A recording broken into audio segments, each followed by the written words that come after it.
is the starting lineup. Here's your host, Karl Schoening. Hey, I think we're now back on the airwaves. Apologies about that for our Ticket 760 audience. I'm Karl Schoening, the host of the starting lineup. In the starting lineup with me today is LG. And, well, sometimes you have issues, technical issues, and we fix them somehow or another. LG, the big thing I think is for the Spurs, they get over all of the little things yesterday. It looked like they handled Media Day very professionally. We'll be hearing from Victor Wembanyama and company a little bit later today as the Spurs obviously come in with a big win off of Game 7 of the Oklahoma City Thunder, and they come in with another big win of the Corgi, picking them to beat the Knicks in 7 games. I'm sure that's not a conversation happening in the Spurs locker room as we recover from the quick technical difficulty over the radio, but I do think that the big thing for the Spurs coming into tonight is they have to set the tone. You're talking about a Knicks team, depending on how you do your counting, probably 10 or 11 days off since the last time they played on May 25th.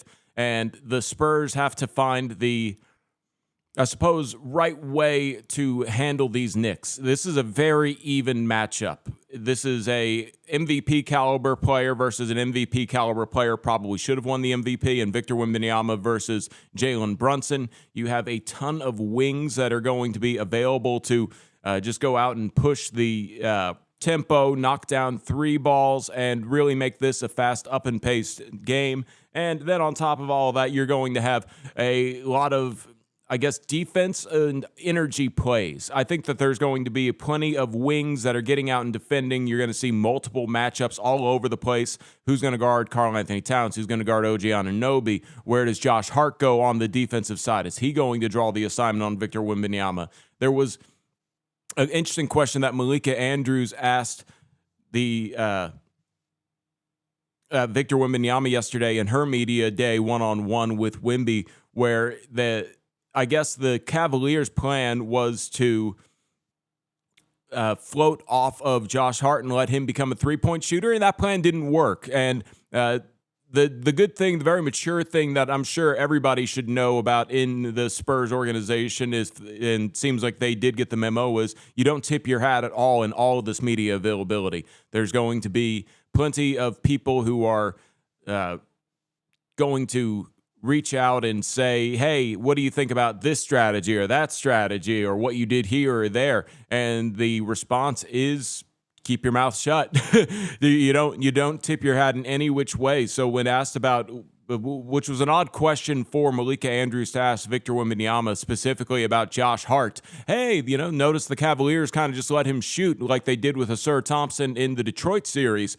And Wemby was just like, yeah, We will talk about our own ideas in our X's and O's conversation. So he didn't take the bait when she was trying to maybe see if he would tip his hat about anything along those lines. And that seemed to be the general idea for all of the Spurs yesterday. In so much of their media day, this young team continues to handle exceedingly different tasks exceptionally well. So yesterday being media day felt like a good win for the Spurs in the sense that sometimes you wonder about if a young team, first time in the finals, is going to be caught off guard. And they seemed excited, enthusiastically answering questions, and certainly some curveballs asked. Steph Castle was asked about his 3 favorite Atlanta rappers, and he had an answer ready to go, but it certainly threw him off. He even said that's a crazy question to ask before he got moved on to his next question. So The Spurs had a whole bunch of people talking to the media. We're going to hear from Victor Wembanyama coming up next segment to figure out exactly what the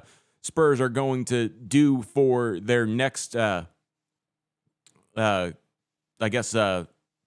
game here coming up tonight. It's going to be a fun one between the Spurs and the Knicks. I don't want to get too much into X's and O's entering the game because it feels like there's such an unfamiliarity with this team that we're not quite sure what the Spurs and the Knicks are going to do when they face each other. You know that the Knicks are a high-energy team. They know how to speed up the game. They know how to slow down the game. They have guys that will do the dirty work, and they also have guys that will go out and score. Mikal Bridges is a baller. I don't know how else to explain his game except he is somebody who is 6'5", arms that are so long that his elbows go down to his waist. He can really handle the ball, get to his spots, knock down shots. He's a good jump shooter. This is probably the best jump shooting team the Spurs have played all season. I like to say Jalen Brunson is somebody who you see at the pickup park. He is somebody who might not wow you with his athleticism or do anything that really makes your eyes pop, except for the fact that you can just tell he is a baller. He will go out and score on you. He can cross over and get into the paint and hit his fadeaways and knock down the occasional three. So Jalen Brunson, somebody that the Spurs are going to obviously focus on as the head of the snake. And then you have all these other guys who can come away with ways to impact the game. And that's going to be exactly what the Spurs try to avoid here, is making sure that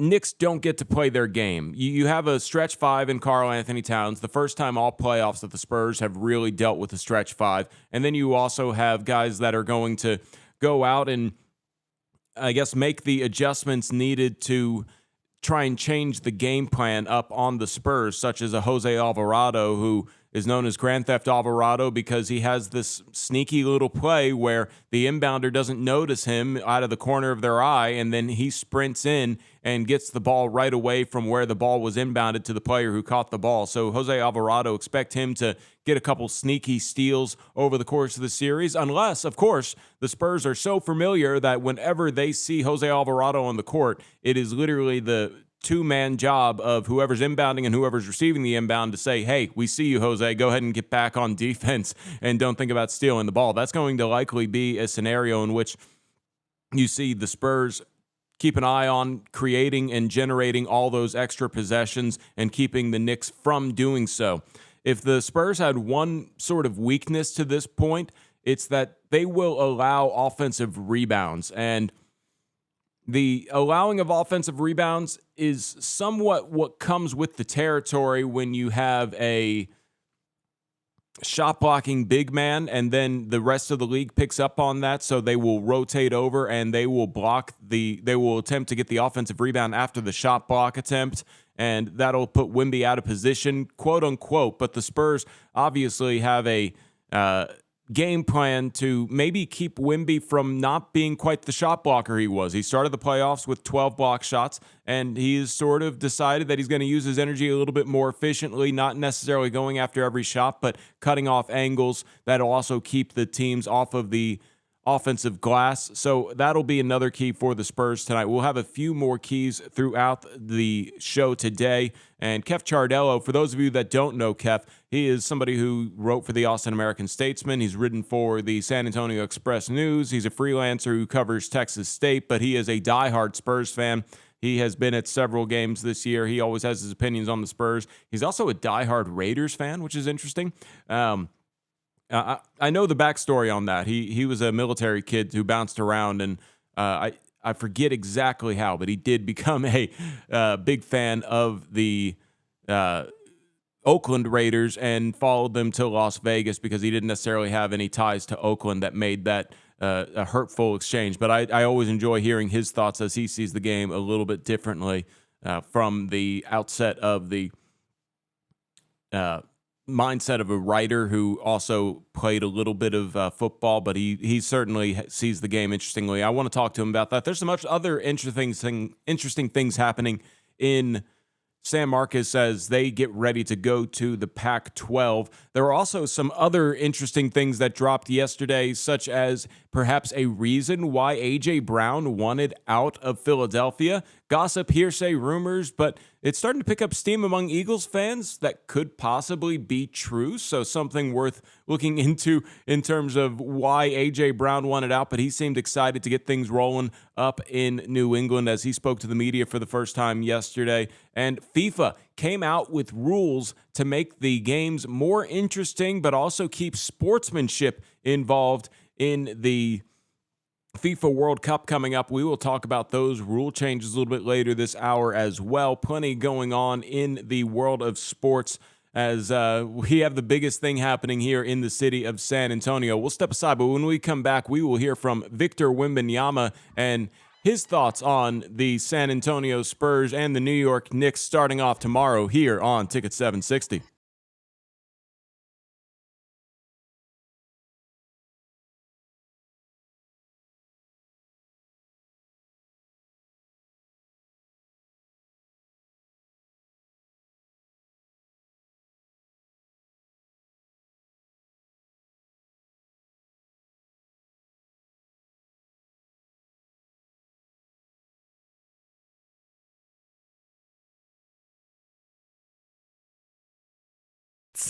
He didn't make the team, but he's in our starting lineup. Back to Karl Schoening. Starting lineup on Ticket 760. I'm your host, Karl Schoening. Happy you guys tuned into our frequencies over the radio airwaves or are checking us out on YouTube. LG is in the show with me as making sure that we look and sound good. I saw you take that sip of coffee. I have my... If you tea. Can, yeah, tea. Oh, yeah. I have my emotional support coffee here, as that's what this cup says, and I always enjoy that because it, the warm feeling of coffee just, makes me a little bit easier in the day. Like you start off the day and you're a little I mean, that warm feeling that just comes from consuming previously piping hot liquid. Don't consume it when it's straight off the boiler. I have a little milk in here. It's been like 7 or 8 months since I had a cup of coffee, so... Well, I've said it before. I'll say it again. I need it to jumpstart my brain and kickstart my colon, so it gets my day rolling for sure. But there you go. Too much of it will do the opposite for your colon. Oh, good to know, because I used to have too much of it for sure. I used to be so addicted to coffee. I would have like a pot a day when I worked at Texas State. Yeah.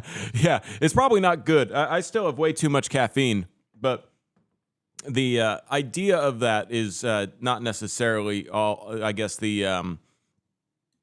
it's not too bad until you realize that it might not be good for your heart. So if caffeine is how I go, I guess caffeine is how I go. But you can get involved in the show multiple ways. You can reach out to me on X, and you can also reach out to me on Instagram at On Air Karl. You can reach out to LG at DJLG210. I will take the blame for the start of the show for being about a minute muted. That was on me, but we have those issues handled, and we're happy that we live in this 21st century where, technology can occasionally be frustrating, but I don't get frustrated by technology. It's a fun way to go. LG, how else can they get involved in the show? You can subscribe to this thing, hit that like button, jump in the chat, participate, get interactive with us. You can also head on over to our social medias at Starting Lineup Live on all these social medias except for Twitter. Twitter is TSL760. And yeah, hit us up, join the show, participate in the fun. You can also buy us a coffee, as we were just talking about. LG is not a coffee person. He's a tea person. He will take whatever drink and beverage you can give him. Although you're not drinking alcohol at the moment, so don't think that that means a good time out there necessarily. Although you could have a good time without alcohol, of course. But it's been 1 month and 1 day of riding the sober wagon. So see, I thought let's see when I fall off. So, this is the Seinfeld bit, right? But I kind of agree with Seinfeld. If you're on the wagon, isn't that where the alcohol is? So aren't you? If you're on the sober train. Oh, you're on the sober train. Okay. Yeah. Okay. And you're drunk, so you fell off the wagon because you're drunk. Oh, you can't hang on. Oh, okay. I guess I see it, but yeah. I like Seinfeld a lot. You watch Seinfeld, right? Yeah, I did. I haven't watched it in a while, but neither have I. It used to be my background show. I'd just put it on. Netflix used to have a really cool shuffle mode for Seinfeld. They took it away, but they bring it back. Yeah, the one thing about Seinfeld is it's a show that really encapsulates the 90s in a sense that you don't realize until you start watching it that half of the episode's problems could be solved with cell phones. It was very much a different time where if you could not find somebody by hitting them up on their landline, or they didn't say they were going to be where they were going to be at the time that you said, let's meet here, then you just didn't know where they were. You had no way of figuring it out. I lived in those times, Karl. It was an interesting time. Yeah. I delivered pizzas before there was GPS or cell phones. No, you've told me those stories. It sounds like horror stories. Yeah, it was pretty bad. Yeah, like that, having to look at an actual physical map. Wow. Yeah, I had to pull out a paper map to find people's addresses, and if I couldn't find their house, I'd have to pull over and pull out a quarter or 50 cents and use a payphone to call them. Man, payphones.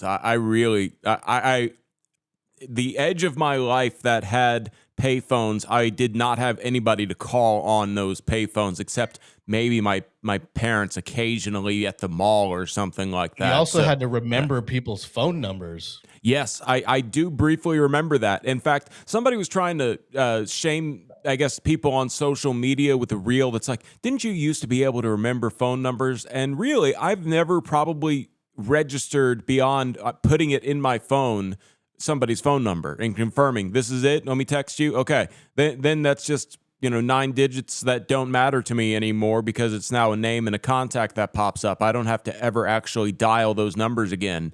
There you go. I still remember some numbers. So I remember my mom and my dad's and my brother's, and that's about it. There's no landlines that I remember. 210-226-3232. Give that a call if you want to know Frostbank time today. Oh, okay. Get the time and the weather. That's how I used to get the time and the weather when I didn't know what time it was. I'd call 226-3232 and it'd be like, Frostbank time is currently 6:23. Downtown temperature 85. Okay. It still works today. Really? Is 411 still a number? Is that still active? I don't know. I think it's 311 here. Oh, okay. Yeah. No. It might still work. I don't know. I haven't dialed that in a while. This is a sport internet. Yeah, this is a sports show, and sometimes we get on little tangents like that about how the world is, and so we'll try and keep that as fun and light as possible. But somebody that I always like to give my airtime up to because he is such an interesting interview is Victor Wembanyama, and I feel like he is, I guess, somewhat enlightened individual. I enjoy everything that he really says about a handful of things, a good amount of things. And I thought that he handled Media Day very well yesterday. But in the event that you have not heard what Victor Wembanyama says, let's go ahead and get it over to Wemby right now and get his reaction to Media Day yesterday.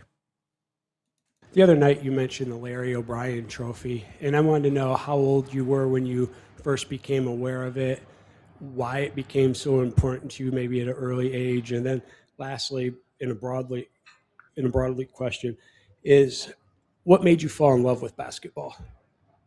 Falling in love with basketball happened really early on in my life. I have pictures of myself with a basketball at an age where I wasn't even old enough to have memories. And the Larry O'Brien, I don't remember. It really goes too far back. Basketball's really been there for so long for me. But I guess all kids love trophies and medals. Mike, over here on the right side.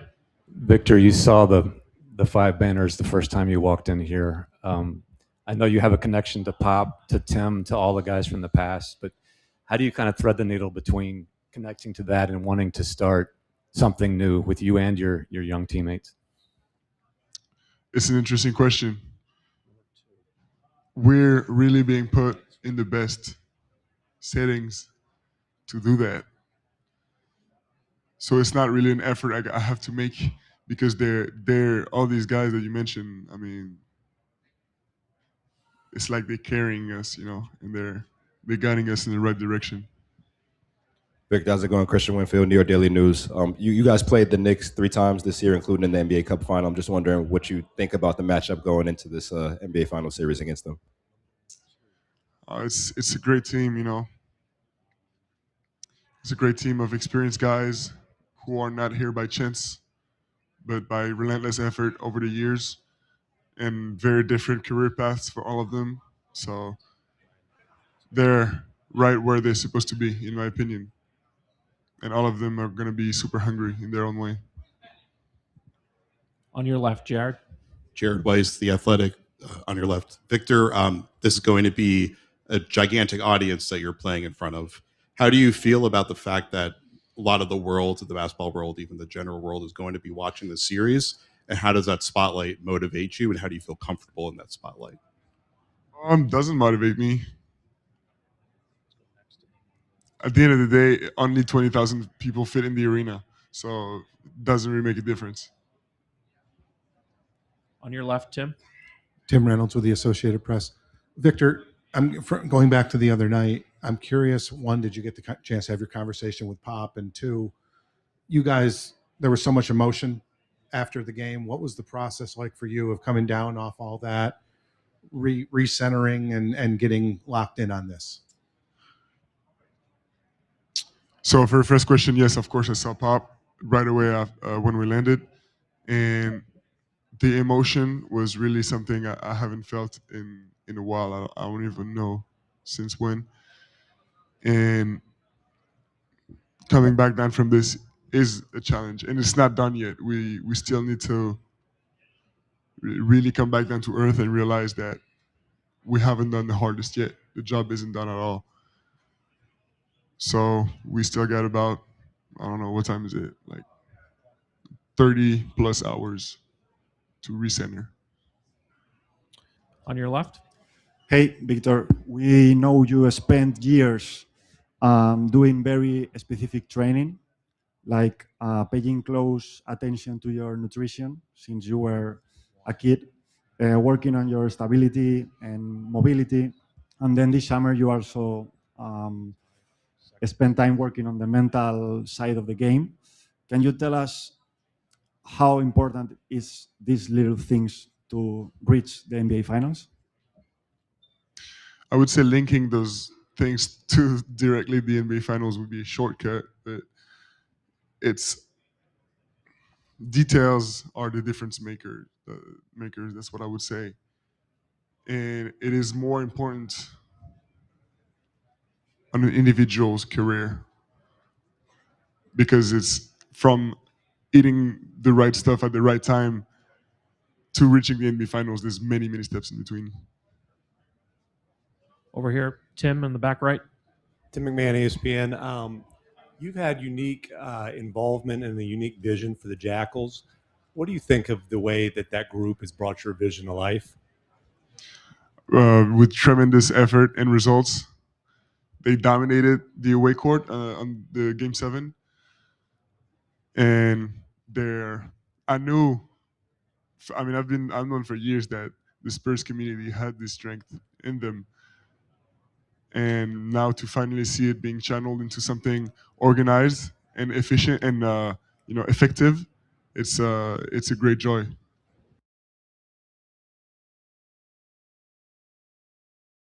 That was Victor Wembanyama in his post-game or his pre-game thoughts yesterday at Media Day. I'm Karl Schoening. Happy you guys tuned into Ticket 760 to hear all of those Spurs talk things that we do. The big thing about Victor Wembanyama is he seems very mature and ready for the moment, and I really liked the answer to his question about the big spotlight of the NBA Finals. And in a way, he's right. Like, it doesn't really matter that it's the NBA Finals because nothing really changes. It's still going to be a sold-out crowd. It's still going to be a 94 by 50 court. The rims are still going to be 10 feet tall. And that kind of approach gives me a lot of confidence for the Spurs stepping into tonight's game. The one thing that I think that, I talked to yesterday with WOAI's Charity McCarty, who asked with Chris Duell in their morning show, they wanted to get my opinion, was who has the most pressure on them? And at first, I didn't really think about that question to have an answer. I made the joke that I made about how the pressure's on Gina Ortiz-Jones, the mayor of San Antonio, because she has to maybe answer the lightheartedness of Zoran Mamdani, who signed an executive order banishing bedtimes during the NBA Finals for kids so they could stay up and watch the Knicks. And I think the answer to that question, now that I've thought about it, who is the pressure on? It feels like the pressure is really on the Knicks because the Spurs are so ahead of schedule that this could be the first of many times that they are in the finals. And I think you know that. You look at this young Spurs squad, and they were just put together. While if you look at the Knicks, it has been years of trying to figure out who's the guys for the roster, trades here, trades there. Julius Randle for Karl Anthony Towns. Dante DiVincenzo was part of the Villanova cast of players that gets shipped away with Julius Randle in order to get Karl Anthony Towns. These are Knicks that have been a lot of talent. You also talk about 5 first-round picks for Mikal Bridges, moving from Brooklyn across the bridge over to Manhattan to play for the Knicks. So there's so many things that have been put together in years of not making it to the finals that if you ask me now that I've had a little time to think about it, the pressure seems to be all on the Knicks. They have to win a game on the road. They have to beat this young team that has this demigod of a player in him in Victor Wembanyama. And then on top of that, I brought this up, I believe it was yesterday, when my dad was covering the Spurs in the 2007 finals. The Spurs had been to the finals before. This was the 4th finals under Tim Duncan, 3rd one for Manu Ginobili and Tony Parker, and a lot of the leadership from those players carried down to anybody who might not have been there in 2007. You talk about Michael Finley was on that roster and etc. Those were a lot of vets that knew what was put in front of them. And then on the other side, here come the Cleveland Cavaliers, who were just sort of happy to be there. They had knocked off the Detroit Pistons, and they proceeded to, I guess, walk into media day in awe. They had their camcorders out, before cell phones had usable cameras, and they just went ahead and started to soak in the moment to a point where the media looked at the difference between the Spurs and the Cavaliers in that 07 finals media day and said, this is probably going to be a short series because one team, all business, ready to get the series started, another one very excited about the opportunity. And not to say that being excited isn't a good thing in sports, but it was something that I think really did come into a factor of the Spurs winning that series. However, I don't get that feeling here from the Spurs. They have a lot of mature for their age players. They're excited for sure, but I don't think they're blinded by the lights of the 200-plus media members that were in San Antonio yesterday. And, I'll bring in LG real quick here. LG, before we wrap up this segment, let me tell you, it looked different yesterday in the underbowels of the Frost Bank Center. It's crazy how a building so familiar can get so many new additions. We have, as you know, a smaller interview room for the Spurs and an even smaller interview room for the opposing team. Now we have multiple big interview rooms in the underbellies of the AT&T Center. We have a whole bunch of they actually built those. They built those for the Western Conference Finals, so they've been up for a while now. So I'm used to seeing those already, and they're much nicer, and they have nicer cameras in there and nicer audio gear, and there's a lot more room because there's hundreds of media members in the city right now. And Don Harris from News 4 KMOL said it the best. He said that it's like having a house or a kitchen, and there's a bunch of cooks in your kitchen that you don't know, and there's a bunch of people, sitting in your chair and using your you eating your porridge like Goldilocks. And that's kind of what it's going to feel like at the NBA Finals. There's going to be a bunch of people from out of town that aren't really ever here in San Antonio. So get used to it and expect to see a lot of familiar faces and a lot of unfamiliar faces in the arena. It's funny you say that because yesterday when I was in with the media waiting to get into Spurs practice, we were able to get into the last 30 minutes of Spurs practice, which was literally just them putting shots up. They had actually done the bulk of their actual practice.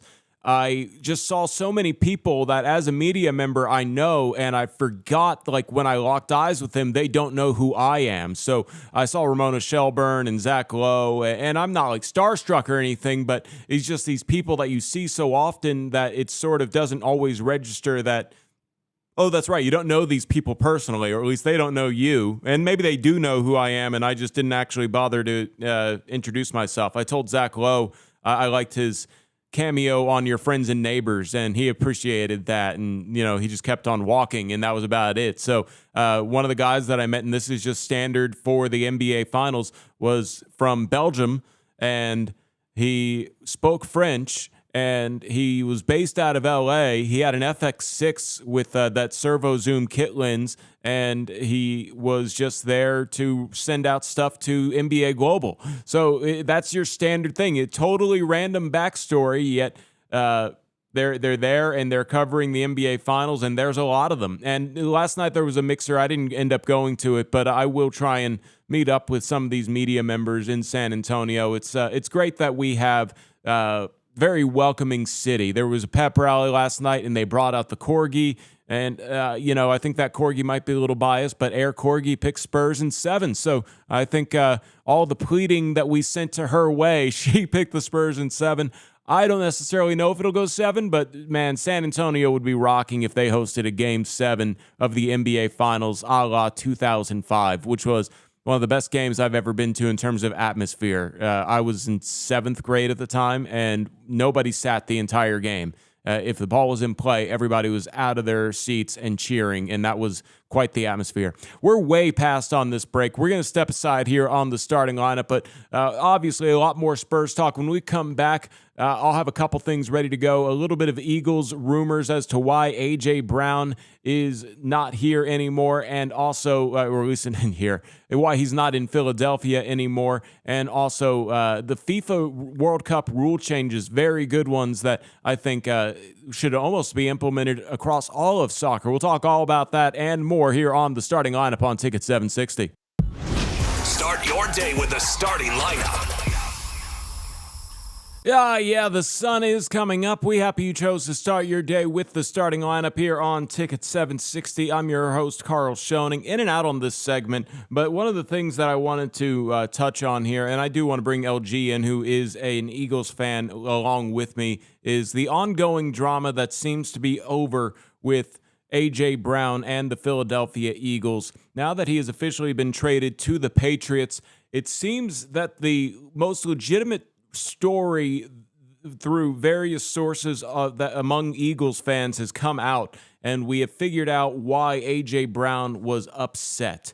And I don't know if you saw this, LG, as it's really just diehard Eagles fan of mine that really wanted to see if we could ever figure out what the issue was. But it turns out Hassan Reddick, who was one of the Eagles' best pass rushers, was on the Eagles. I think it was in 2023, if I remember the story correctly. And as was A.J. Brown, first year on the team for A.J. Brown. And seems like they had the same massage therapist girlfriend. I don't know if they were massage therapists first and then, end up dating each other. But Hassan Reddick and A.J. Brown end up dating the same woman. And it turns out that Jalen Hurts found out about this. And he decided just not to bring it up with either one of them. And A.J. Brown finds out that Jalen Hurts knew, and it was unbeknownst to A.J. Brown that this woman was, I guess playing the field, if you will, with both sides of the ball, hoping that neither one of them would find out that either one of them were dating her. And it turns out that, according to the alleged story, AJ approached Jalen that he was hurt. And this seems so Jalen Hurts. And this is why I love Jalen Hurts. When he asked why he didn't, tell AJ Brown, he said, man, I don't want to do anything with that drama. I just want to focus on football. And that made AJ a little mad. And that was apparently where the fracture started. And supposedly he asked for a trade 4 games into a 4-0 season in 2024. However, that is the most Jalen Hurts thing I think I've ever heard. There's a love triangle happening within his locker room, and he really is just like, hey, I get y'all are humans, but we're here to play football. And I don't care about you guys in your love triangle. I'm not even going to get involved if I know about it. So supposedly that's where the rift between wide receiver 1 and QB 1 started. And, I know that it may have cost the Eagles, possibly allegedly, their best receiver, if you will. and the I guess chemistry between the best receiver and the quarterback. But that is the most Jalen Hurts thing. I love that about Jalen Hurts. He seems just focused on being the best football player possible. I don't know if you. Well, I mean, yeah, that's just it's riddled with scandal, apparently. Yeah, So- yeah. There's also the side of it where a lot of people thought that there might have been A.J. Brown leaking things to the media, that he wasn't happy and he was like sort of being a little two-faced in the locker room, that he was, excited to be there. And when he spoke to the media, it was fine, but he spoke behind the closed curtains that he wanted out. And supposedly, it feels like at this point, if there was enough smoke, there was enough fire, and that was the most recent thing that came out, and I think that's the end of it. I don't think, unless something else groundbreaking comes out of this A.J. Brown thing, I think that's the end of it. We move on. A.J. Brown is now a member of the New England Patriots, and he's going to be Drake May's #1 receiver target, while the Eagles, they draft Mekhi Lemon with their first-round pick. They still have Devontae Smith. They're going to be just fine at the receiver core, but no, I hope that that's the real story, because, you have to remember sometimes that Greg Caston here saying that's Philly culture interacting with us on our YouTube chat. But that's not just Philly culture. Well, maybe it is. I mean, the Jalen Hurts part where he just wants to focus on football is certainly the type of culture you want to establish if you're the Philadelphia Eagles. I wouldn't be surprised if things like that happen all the time across multiple sports. There's plenty of stories that are alleged out there where teammates are in love triangles and stuff like that. Not here to get into any further examples, but these are, very, affluent individuals that can go out and mostly date whoever they want. I think professional athlete is the equivalent to a supermodel for the women's side of things. These guys are in great shape, and I understand that why there would be certain things where they maybe date the same person, So crazy story that is really picking up momentum in the Eagle fanhood, and that'll probably be the end of our A.J. Brown discussions until he really goes off and maybe we talk about him in fantasy and football again. But that's the end of the chapter, and that seems to be what Eagles fans are sort of doing to cope with it, is like, oh, hey, our QB1 just wanted to focus on football and stay out of the drama. Makes me like Jalen Hurts even more. And it just shows how starved people are for NFL news in the offseason, because this story has been dominating headlines for the last, almost a week now.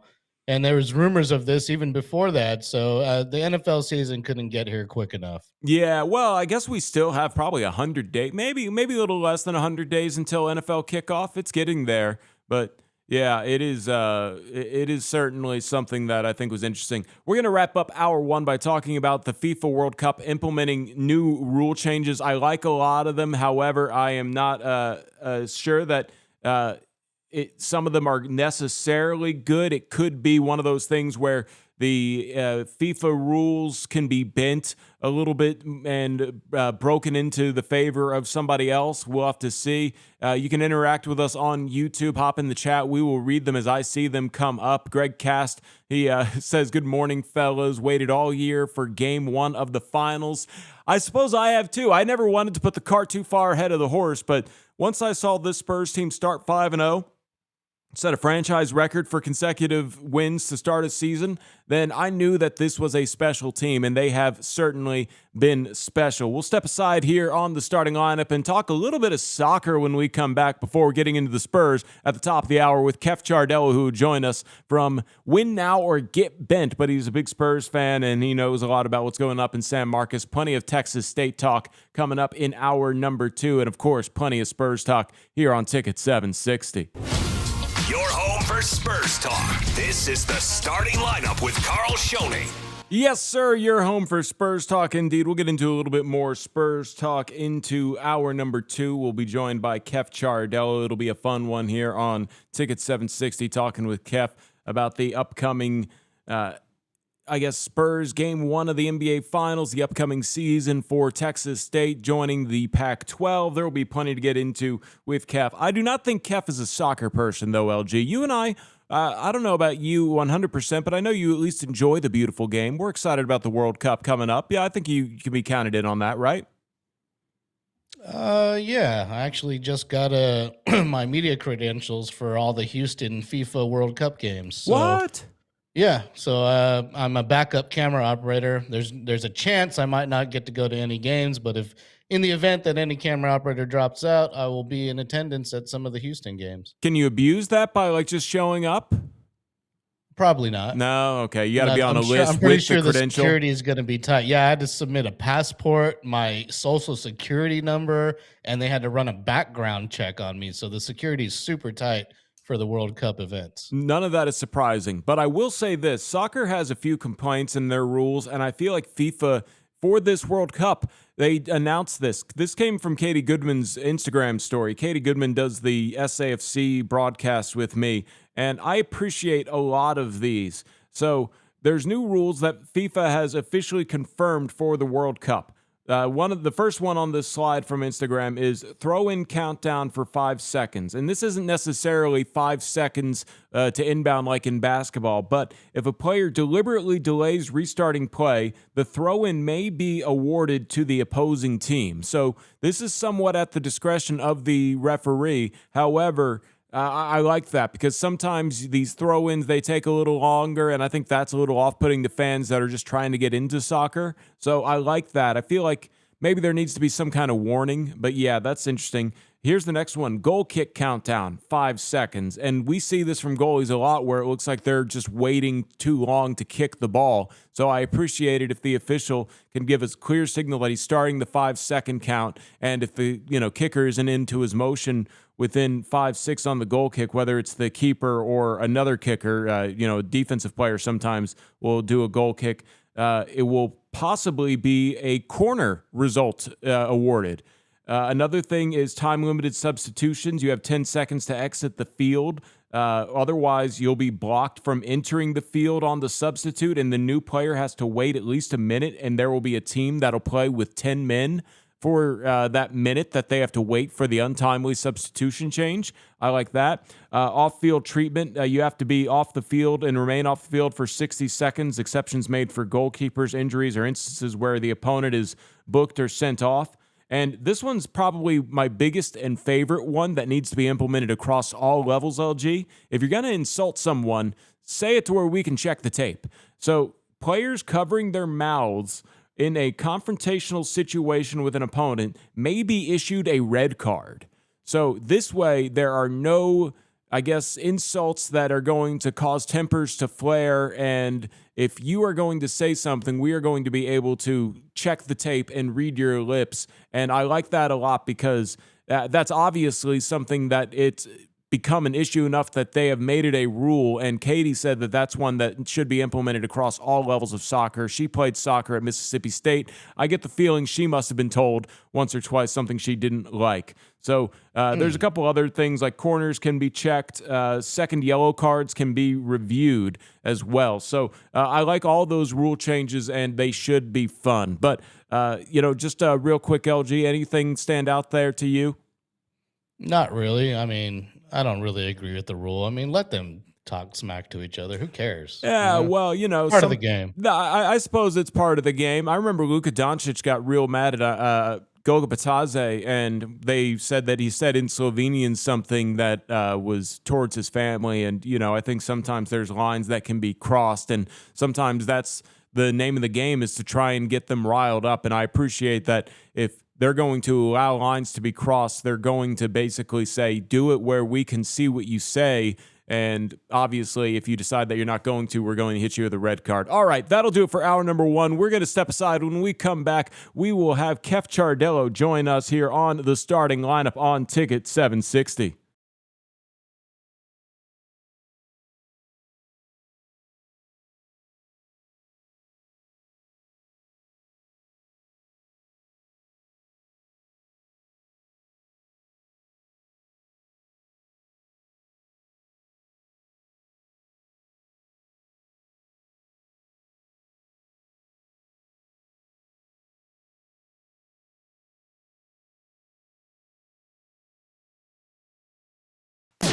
This is the starting lineup. Here's your host, Karl Schoening. Welcome into the starting lineup. I'm Karl Schoening, your host, starting at the voice coming through your speakers.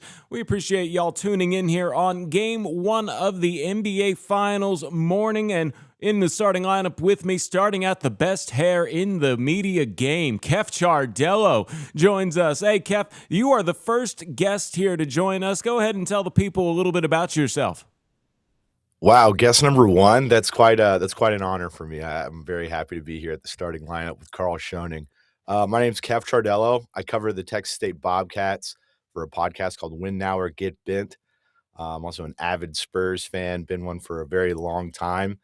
And I love sports. I've been covering media for a long time, so I'm fired up to talk about the finals and whatever else you got for me, Karl. Yeah, Kef and I met at Texas State. He was somebody who I guess we worked together essentially as equals, but the backstory is he had been there a little bit longer than me, and somebody wanted to make me. I think we were so concerned about titles back then, and it was like lead basketball analyst, and then that was the title handed to me, and you were sort of then became lead writer because they wanted to make sure that you were taking care of that Bobcat report. Funny things that a decade ago really, I guess, seemed like big deals to us, but then we've moved on from them so much. You started a podcast and media, I guess, covering the Bobcats now is Win Now or Get Bent, which stems from when they were not winning at all. And you basically were just decided, they threw that out there, Win Now or Get Bent, because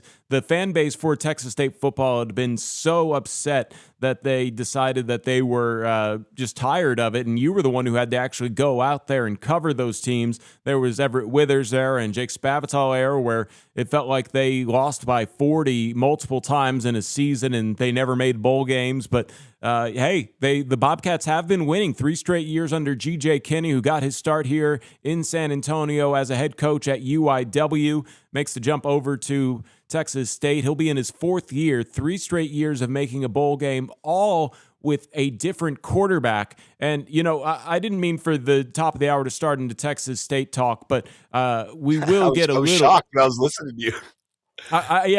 We will get a little into Texas State talk here before we jump into Spurs. But I think the one thing that I wanted to ask you about was, just how G.J. Kinney has been able to do it, and in this transfer portal era, how impressive it is that he's been able to take a team that's never been to a bowl game to 3 straight bowl games with 3 different quarterbacks, and how he's able to run an efficient offense every year despite having a different play caller.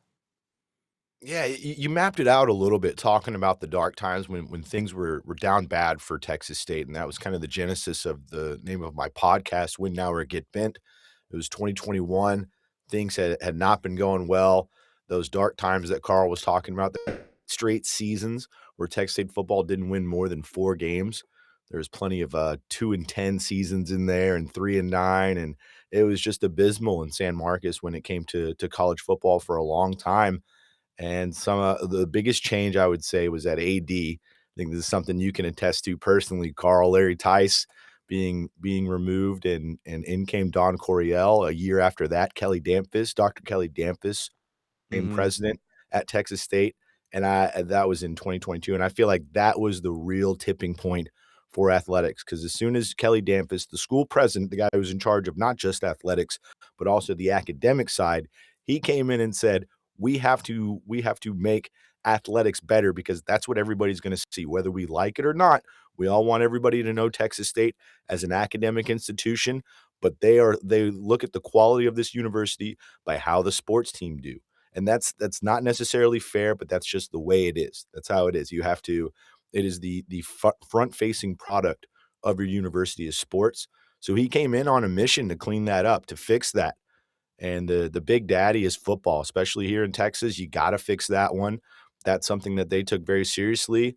They made a coaching change after being here for a year. When I say they, I'm talking about Dr. Kelly Damphus and Don Coryell, the AD and school president. They made a change. They went out and they found a young coach. He had only been coaching for 1 year at Incarnate Word, but that 1 year was spectacular. That was a year you knew very well, Karl, being down there in San Antonio for Incarnate Word. They put up a lot of points in 2022 with G.J. Kinney as the coach. Texas State hired him, and football has taken off since then. They haven't won conference.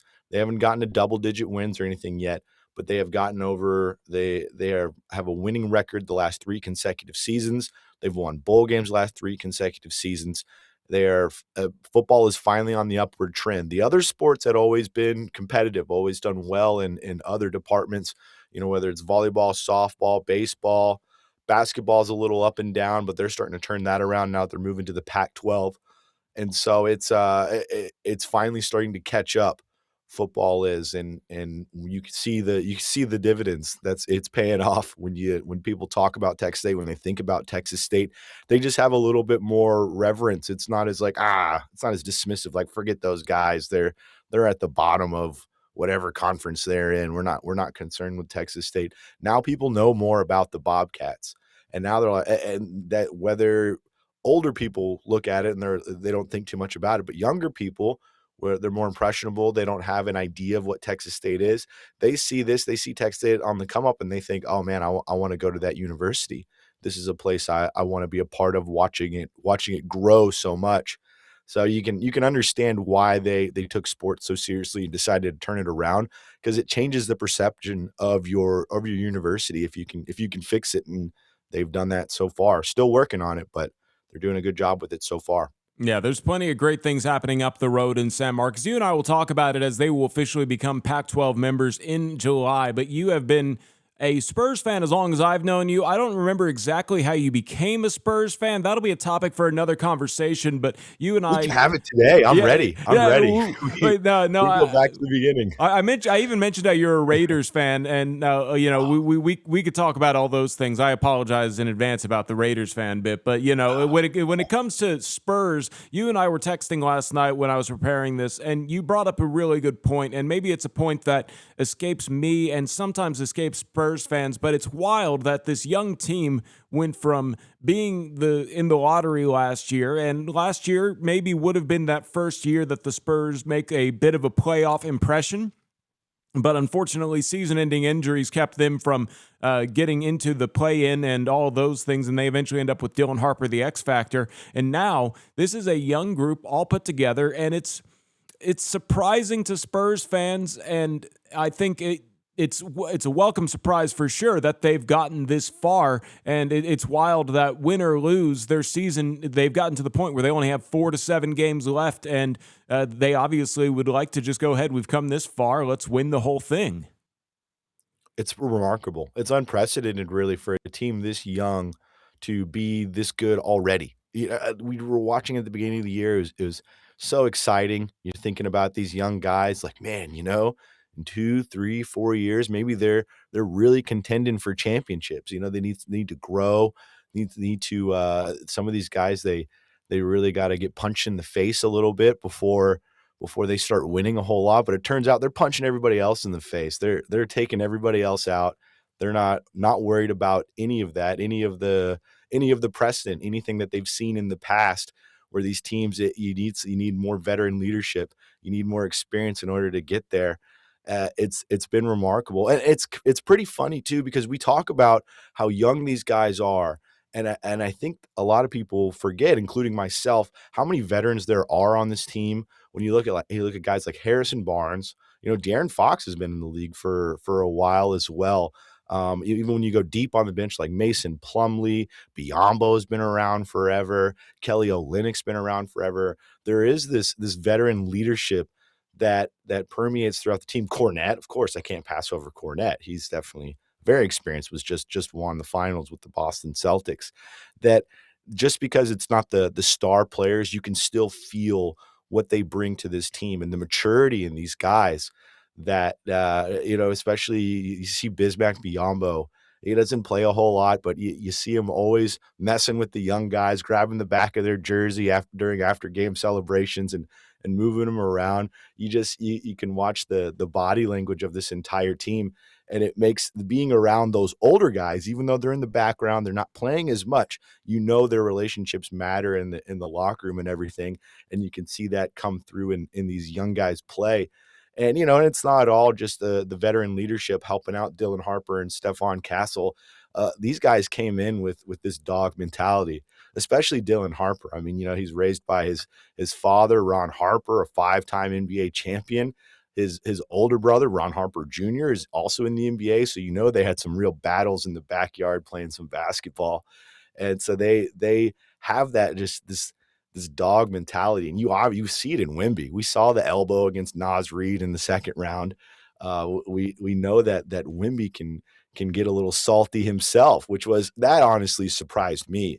This year, I feel like it's really starting to poke out in Wemby. And I don't know if all the stuff he did in the offseason, training with the Monks, training with Kevin Garnett, who Kevin Garnett, by the way, is bashing on the Spurs, saying they're going to get smoked by the Knicks, which I'm so surprised considering he just worked out with Wemby. He went off, him and Paul Pierce on a pod. I just heard it not too long ago. Didn't like that one.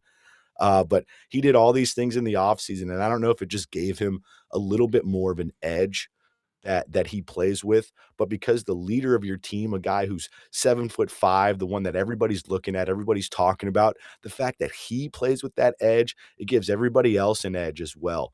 It makes it almost like, okay, this is okay to play with this edge. It's almost like when you look at the Thunder and you see SGA flopping, and then by proxy, everybody else on the team is flopping all around them too, and it's almost what they're known for are the flops. Texas State is starting, or the Spurs. See, we started out with Freudian Texas slip. State, so Yeah. they got it on the mind. The Spurs are playing with that edge because their leader has that edge, and it's such a remarkable thing to watch this team already be in the finals. This should have taken a lot longer for these guys to get there, but they don't care about history. It's like Wemby just said it. Just heard him say, we don't know what's impossible, so we just keep going. They just keep trying, and they don't know what's impossible. They're too ignorant. They don't have the experience, and that's almost to a benefit to these guys. Yeah, and I like what Michael Wilbon said in the sense that I don't disagree with him that you have to have your heart broken before you win an NBA championship. And one of the things that I think the NBA championship that the Spurs kind of on the way to winning this one, if they do win it, their punch in the mouth was actually last year when they should have made a playoff run. They end up with all these injuries, and that was when they got their heart broken. So I think that was a big part of it. But we're up against it. We're going to keep Kev Chardello on for the next segment, talk a little bit more Spurs, talk a little bit more Texas State here as the starting lineup rolls on Ticket 760. We keep it Spurs talk when we come back here on the starting lineup. Strong coffee, stronger taste. Back to Karl Schoening in the starting lineup.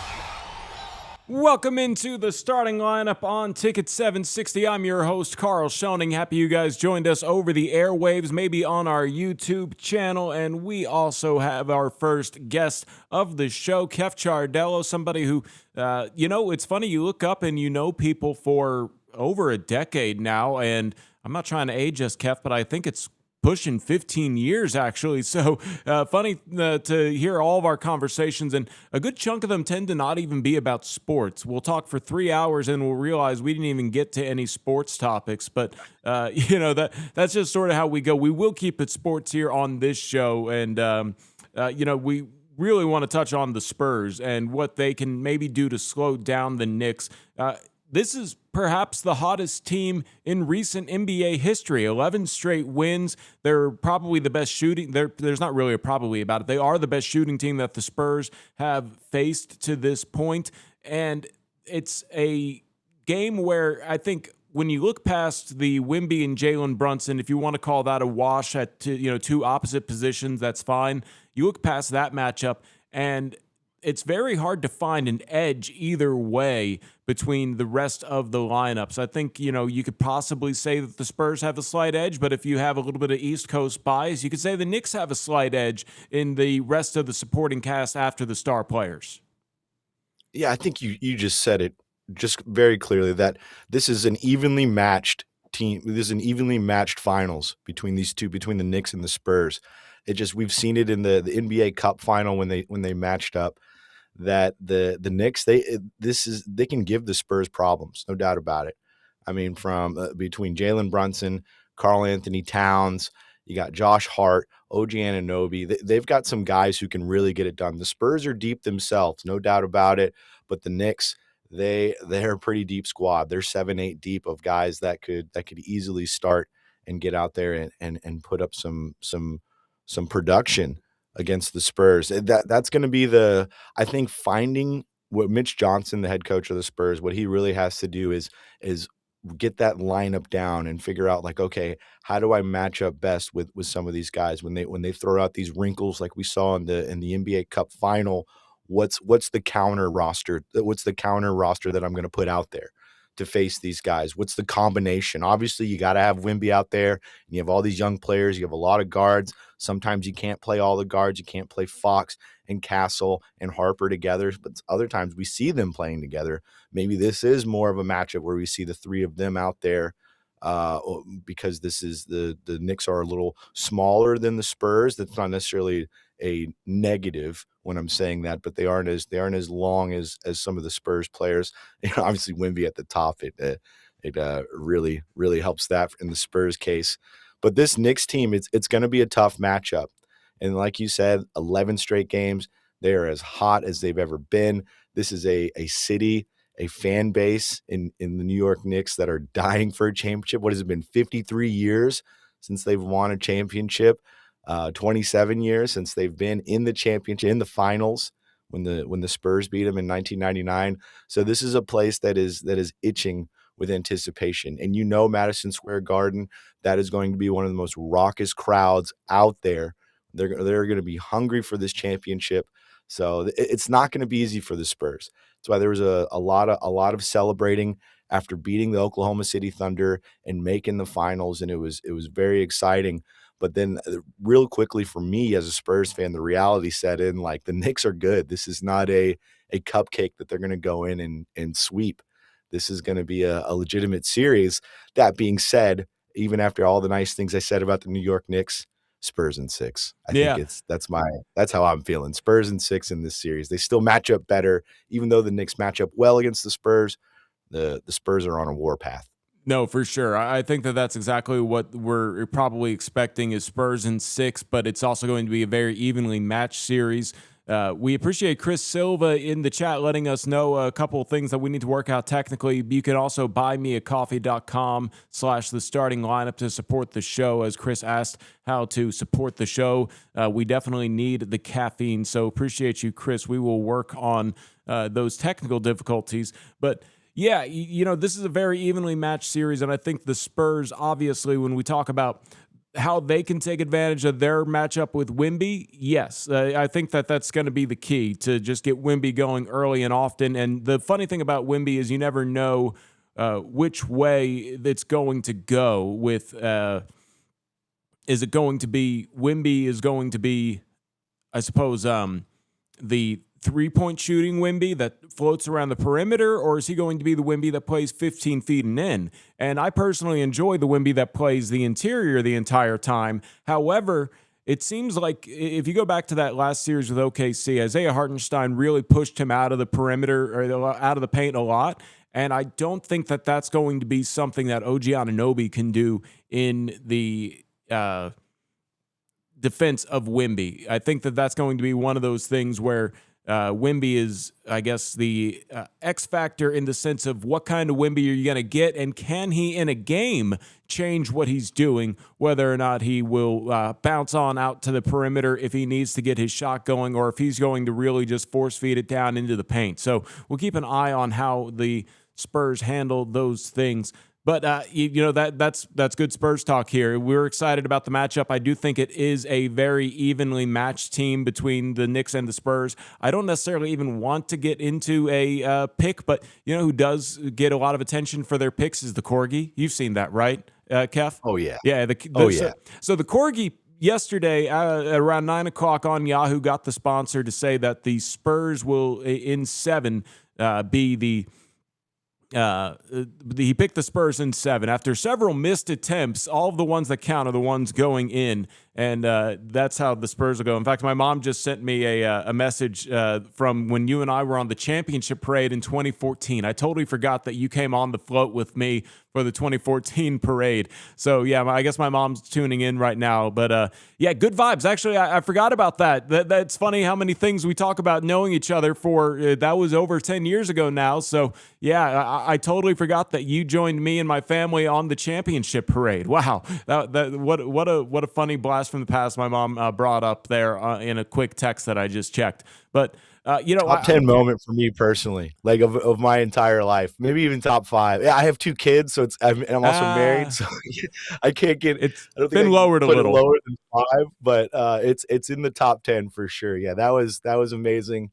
I was waiting tables at Chili's at the time, and I had to call into my manager and be like, hey, I can't make it. I'm literally going to be in the Spurs parade, like not at it, in a boat. So shout out to Karl Schoening. Shout out to the Schoenings for letting me tag along and be in on that great moment. That was I even have a photo album of all our pictures. I don't know if I've ever shown it to you. Yeah, you have. No, it's cool. It's cool. Day.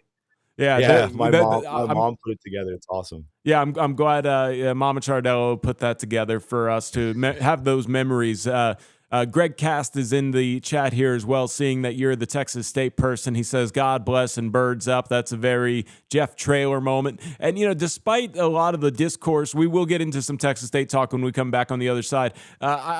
Real quick, I do know that you respect Jeff Traylor, and it's a really fun dynamic between Jeff Traylor and GJ Kenny as they go all the way back to, when GJ was a teenager in Gilmer, Texas. And I have a ton of respect for Jeff Traylor. Sorry if I cut you off there. No, you're good. But he even going back to 2016 when Texas State hired Everett Withers, a name you remember very well, to be the head coach of the Texas State Bobcats. They were kicking the tires on Jeff Traylor. I think he was in maybe a special teams assistant at UT at the time. I'd have to go back and look, but this was before he had a collegiate head coaching job. And Texas State was looking at Jeff Traylor. They decided not to go with Jeff Traylor. A year or two down the road, UTSA scoops him up, and boom, look what he's done in San Antonio. The triangle of toughness, 2-0. Man, has he done some spectacular things with UTSA and really, really struck where the iron is hot in San Antonio, and that's with the pride in the city that he's done with UTSA. That's the main thing that I admire. As a Texas State fan, of course, I want to see the Roadrunners lose when they play the Bobcats. But as a sports fan and as somebody who lives here in Central Texas, you can't help but be impressed and how he has galvanized the UTSA fan base. They have a lot of work to do, just like Texas State, but they are on the right trajectory. And when you look at Texas State, all those good things we were talking about Texas State doing, a lot of that was watching UTSA win 5 straight times in football against Texas State, watching their profile grow more and more. That inspired and motivated a lot of people in San Marcos at Texas State. Like, okay, that's our rival just down the road, just down 35, and look at what they're doing. We've really got to get it together and turn the ship around. And they had, and I would say that if UTSA wasn't doing what they were doing, Texas State wouldn't have been as motivated to grow. That's the beautiful thing of that rivalry, is I feel like it makes both places grow. It's one of the rare rivalries where I personally don't hate the other team. I appreciate them. I admire them. Obviously, I want Texas State to beat them. I want Texas State to beat the Roadrunners whenever they're going up against them. Sorry if you're a Roadrunner hearing that. But you can't help but respect what they've done. Even baseball, they're turning around their baseball program. Their UTSA is on the upward trend. Yeah, well, much as I don't like saying that. Yeah, well, we'll step aside, and when we come back here on the starting lineup, we'll try and get everything knocked out audio-wise fixed and talk a little more Texas State here on Ticket 760. He bleeds silver and black. Back to Karl Schoening in the starting lineup. Starting lineup on Ticket 760. I'm your host, Karl Schoening, here trying to figure out what our audio issues might be here as we try to get things rolling here. Kef Chardello in the starting lineup with me. However, we are going to try and figure out a couple of things to make sure that we are sounding good over the airwaves once again as trying figuring these issues out. I am going to now bring back in Kef Chardello here as Kef.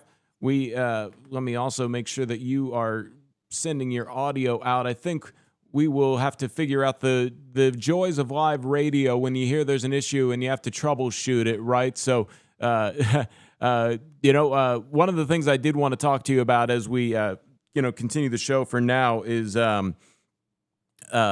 everything's sounding good on the YouTube, so that's nice. So we appreciate Greg Cast giving us some feedback there, but it seems like we might not be sounding too great going out over the radio airwaves. But when it comes down to the Spurs and the Knicks, we just really want to crick it up. You said Spurs in 6, and hopefully that starts off on the right foot tonight in San Antonio for Game 1. But when it comes to the Texas State Bobcats, they're entering a new world in the Pac-12. And, I always wanted, now that you're on your way out of the Sun Belt, I always wanted to see if I could get your honest response here. And it was... is the Sun Belt better than the American Conference? And now, is the Pac-12 better than the American Conference? And and this wasn't just the bias of me being in the American, I always thought that the American was the better conference than the Sun Belt. But this new Pac-12, we'll have to give it a little bit of time. I think the new Pac-12 could be better than the American. And I thought UTSA maybe should have tried to jump ship into the Pac-12 with Texas State. And that would have been a fun rivalry once again in the same conference. Now, if we're talking football, which I'm pretty sure we are, I mean, the American is superior to the Sun Belt. I'll give you that one. I think this new Pac-12 conference, this revived Pac-12, it's going to be the premier G6, if you will, the group of 6, the mid majors of college football. I think the Pac-12 will eventually emerge as the premier of those 6 leagues, of those 6 conferences. Just when you look at these teams, obviously you have Oregon State, Washington State that are already in the Pac-12. They're one of the founding members, going all the way back to like 1915. They've been in it for a long time. Then they go out and add Boise State. That's a historical G5 program in itself with the blue field and everything. San Diego State, Fresno State, Colorado State, Utah State. It was so interesting when they were starting to build this conference together. And then the rumors started to pop up that maybe Texas State is going to be invited because some of these other American teams are turning it down.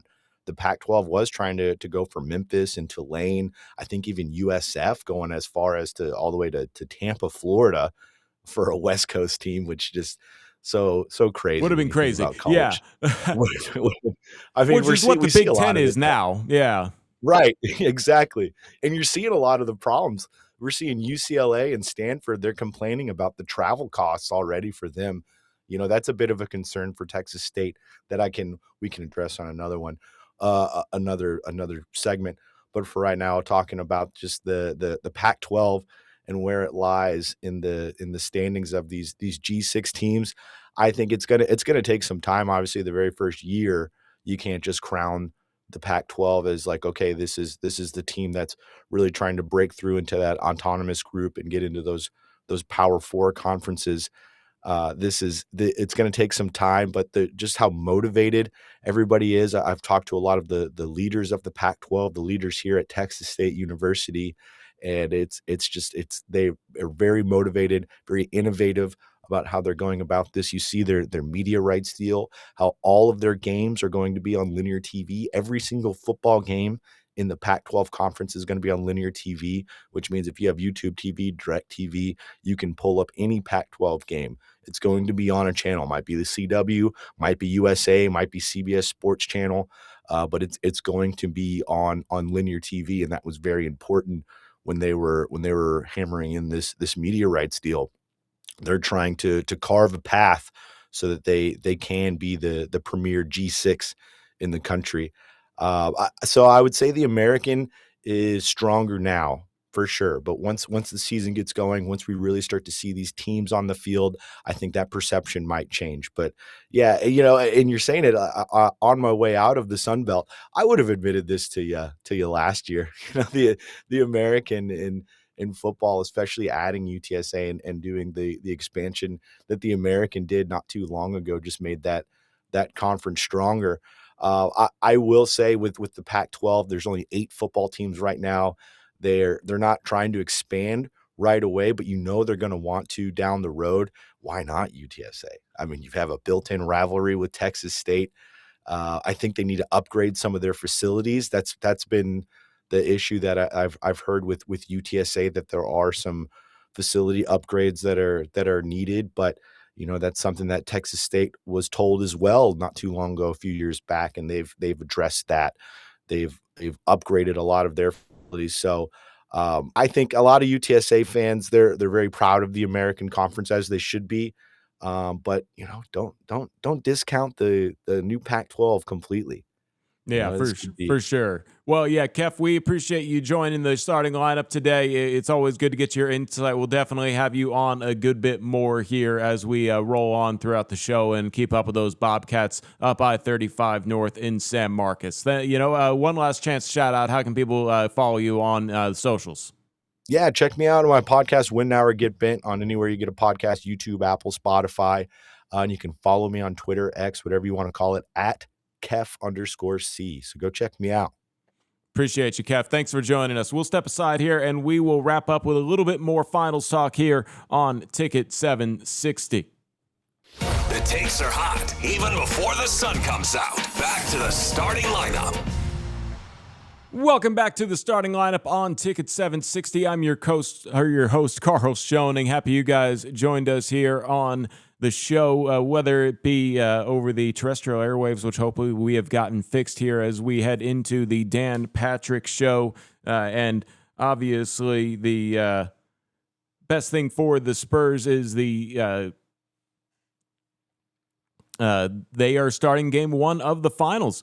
And that'll be something that the Spurs obviously have been looking forward to all season long. They have a tough task against these Knicks who have been red hot all season. And they defeated them in the NBA Cup final. And they obviously are somebody who will give the Spurs a lot of trouble in terms of trying to slow down a hot team, which is something that I think goes back to even the levels of the college ranks where the Spurs are, you have to look at slowing down a team playing well at the right time. There's no awards handed out to win. For example, the Houston Rockets were the hottest team in the NBA in November. Forget about that. This is a team that has been good all season in the Spurs against a team that has been pretty good all year in the Knicks, but they are on a tear right now with 11 straight wins heading into the NBA Finals. Something I think that'll be key here for the Spurs is to get a good punch in early. I think that the big thing for this young team is to find that momentum early and then go ahead and continue that success heading into the later quarters. I think the Spurs can play from behind. They'd prefer not to play from behind.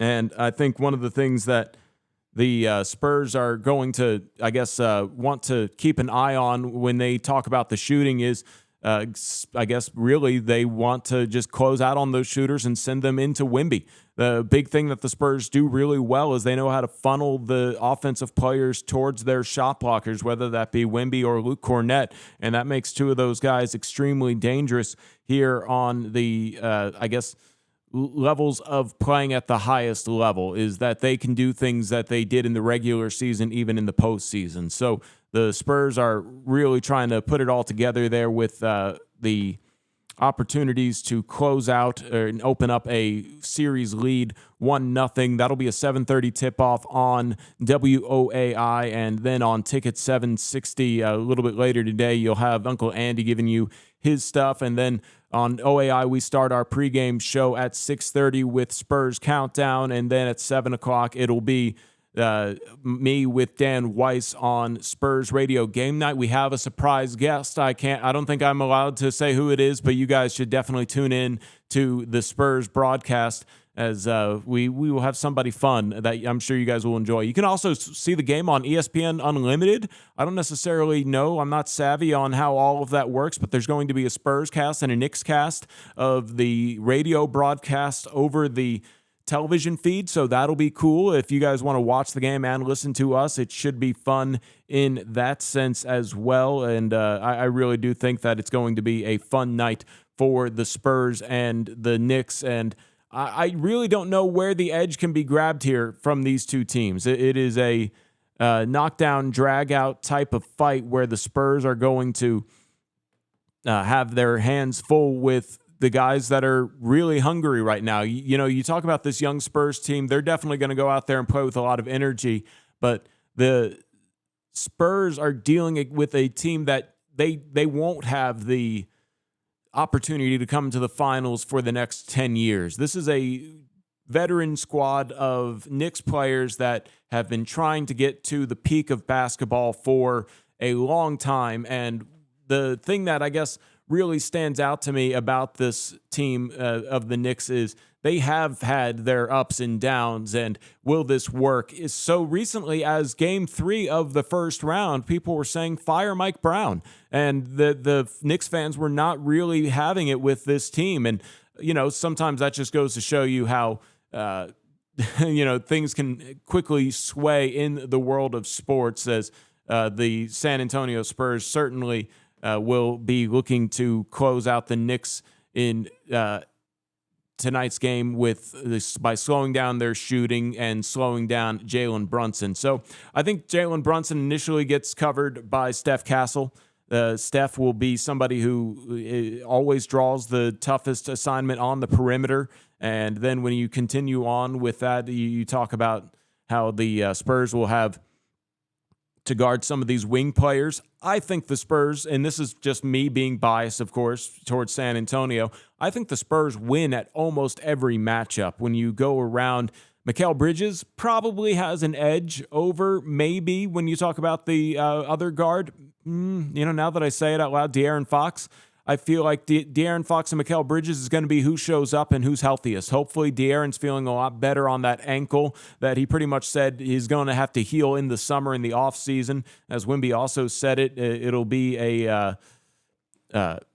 the Spurs will rest when it's July. So, the other thing is they have nobody on the injury report. Mitchell Robinson is questionable coming into the game. I imagine he will play tonight. What will his effectiveness be with a fractured left metacarpal or fractured right metacarpal, so on his dominant hand? That'll be something interesting to see what happens with the Spurs in that particular sense.